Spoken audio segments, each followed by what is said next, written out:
Hello, everybody. It's Dave Neal, stand-up comic and host of Bachelor Nation News. Well, we created some controversy over the weekend. Nayte Alakoya, long name Babatunde Nayte Alakoya, chose violence, his words, not mine, in discussing what happened with his breakup with Michelle Young. We're going to break this down even further this morning. Follow me on Instagram at DNeals, patreon.com/Dave Neal for behind-the-scenes bonus content. I'll be live right after this at the 10 a.m. hour every afternoon and every morning. We've got Bachelor Rush Hour, the morning rush, and the afternoon rush. All of your updated content in one place.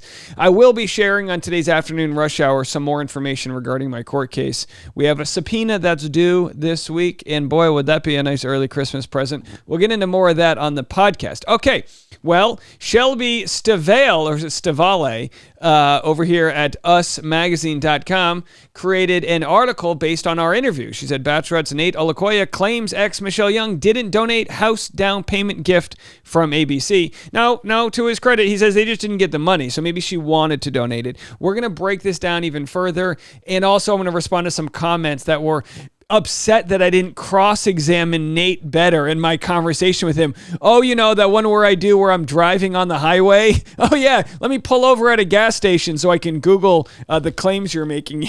Ridiculous. Anyway, let's get to what Nayte actually had to say. I'll play this real quickly. Then I'm going to share and look back at what Viall had to say when he interviewed Nayte, because it's really interesting to see in hindsight. And then we're going to share a probable reasonable solution between what actually went down between the two of them. Have a listen.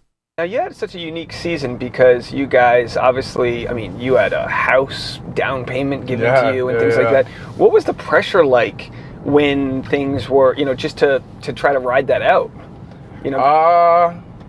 Not really pressure, man. Not really pressure. Like, for me, I think... Beautiful clouds. I just knew it wasn't going to last. So I never really thought of it in that way of like, oh, we got to get a house or get a condo or whatever. It's just like, for me, I was like, you can't be upset about money that's never touched your pocket. You know what I mean? So the money never touched our pockets. I don't want to talk any shit, but whatever Michelle said she did with that money is complete garbage. We signed a contract. We did not get that money. So you mean a contract after you broke up, like saying you wouldn't take the money, or before?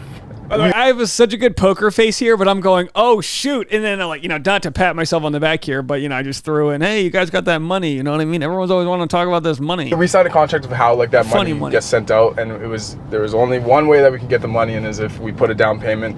No ifs, ands, or buts. All right, so the only way for this money to arrive, this money that we have here, this article, this shocked photo, this check. Now, they showed it as a check. Oh, I've got a check here. By the way, this is a $6 residual check. That's what I've got. Hey, make a lot of money in the Screen Actors Guild. But either way, so just killing it here. Lunch is on me. Who wants guacamole? So anyway, they show them this check, but this check came with a lot of red tape, which was, here's for a down payment on your house. You have to probably, all the things that come with it. My guess is the producers knew that this money would not be paid. Just like what just spent. This just like when they give the ring and they go, here's a really expensive ring. You're going to love this. Oh, by the way, if the relationship doesn't work out, you have to give it back. Okay, hey, have a good one. So they got all of the goodwill. They got that amazing moment, and they never had to pay out. That's where it stands. I never knew that. I never knew what happened to that money until now. So very interesting to hear him discuss that. In the first year, down payment. Well, you need a new place, so why don't you move in with me? Hold on. So what did he say? He said that they had to use it in the first year? There's only one way that we can get the money in, is if we put a down payment. No ifs, ands, or buts. Within the first year, down payment. Well, you need a new place. So this would be a great Hallmark rom-com. Imagine this Christmas movie, right? You meet someone on a reality TV show. The housing crisis is through the roof. Nobody can afford a down payment, and then they say, "We'll give you this down payment if you can make your relationship work." And there they are, they hate each other. They're living each other. They're bumping elbows when they're making their morning coffee. I'd watch that, and then after finally living together long enough, they realize they do love each other. Not in this case. This is reality. Why don't you move in with me? Hey, no, and we'll take no, but you know, obviously, if you break up or if you don't use the money within the first year, neither one of us get money. No, if ands or buts. Right, and same thing with the ring gets returned. Yeah, exactly. I mean, look, it's exactly. like it doesn't mean she's a bad person or you're a bad person. Like I've dated a lot. What I was alluding to was when she said that she was donating that money and she got the money. She was like donating her half. You know, I always thought that was hilarious. It's my first time talking about it, but hey, let's choose violence today.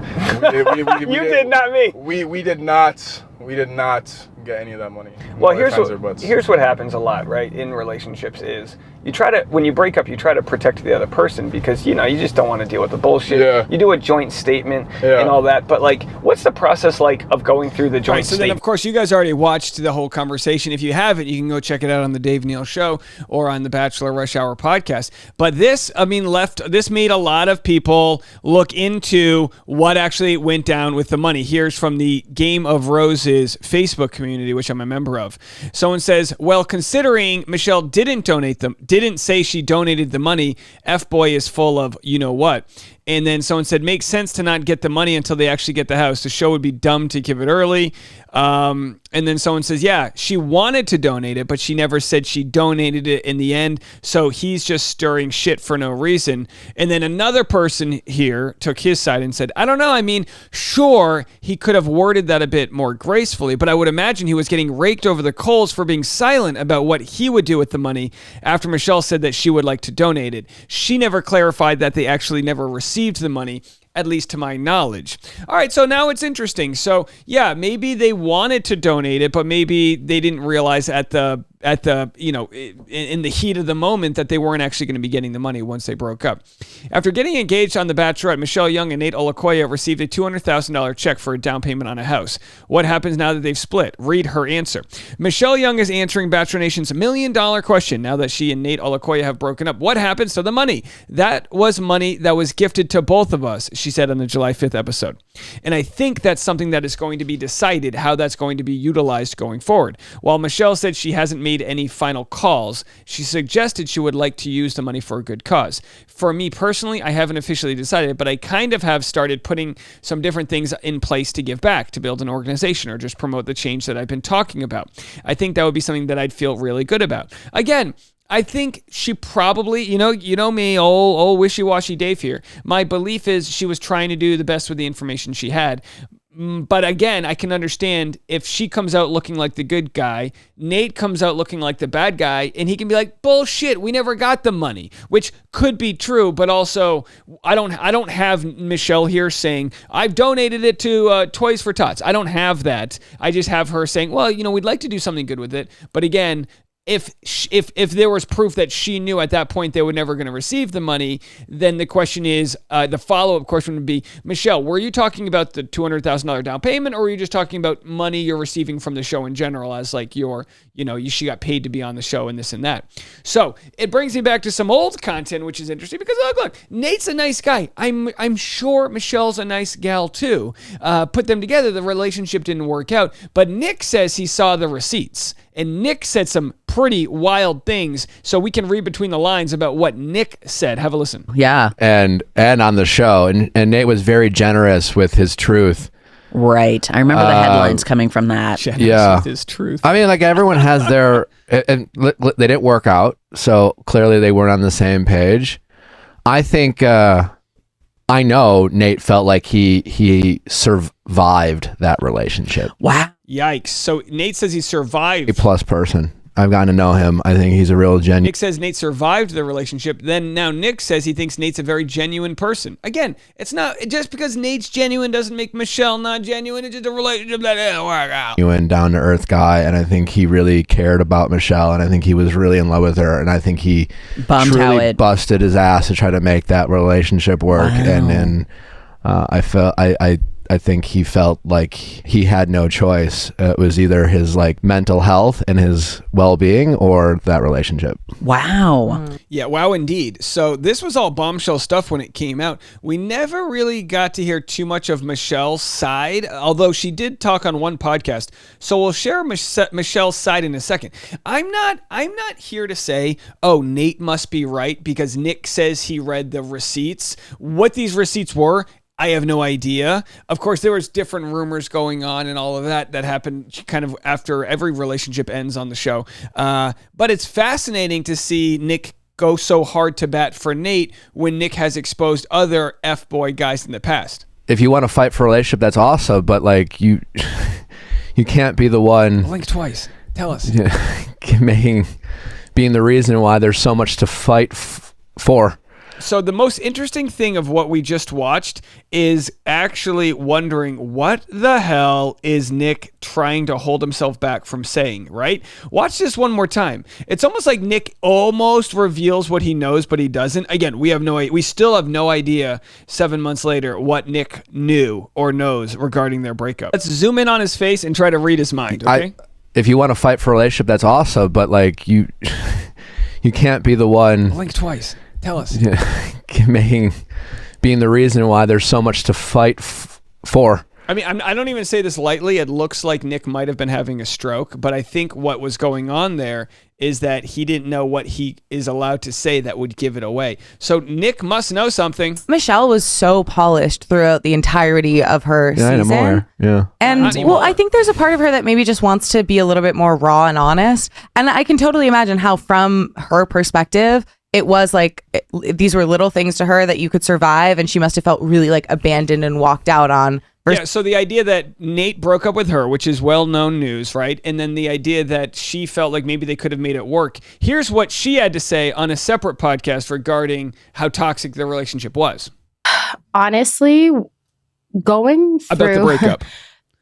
That breakup, it was a pretty nasty breakup. I will be very honest. And I didn't say a lot about it because it would have just latched on. Do it. And my family and my friends who were really close to me saw behind the scenes. All right, so she says her family and friends saw behind the scenes. Now, of course, they're going to see her side of things, and Nick's going to see Nayte's side of things. My guess is if they all laid out their evidence of how they were damned and this and that, there was a little jealousy. There was probably like jockeying for what to do with this newfound fame and all the things that come with it. My guess is, if I had to be old Judge Dave over here, is that they both just weren't prepared to have this relationship past the fantasy world that it was presented in. So, of course, Nayte explains how he broke up with Bachelorette Michelle Young, and he reiterated that on my conversation with him. Just a few comments I wanted to respond to.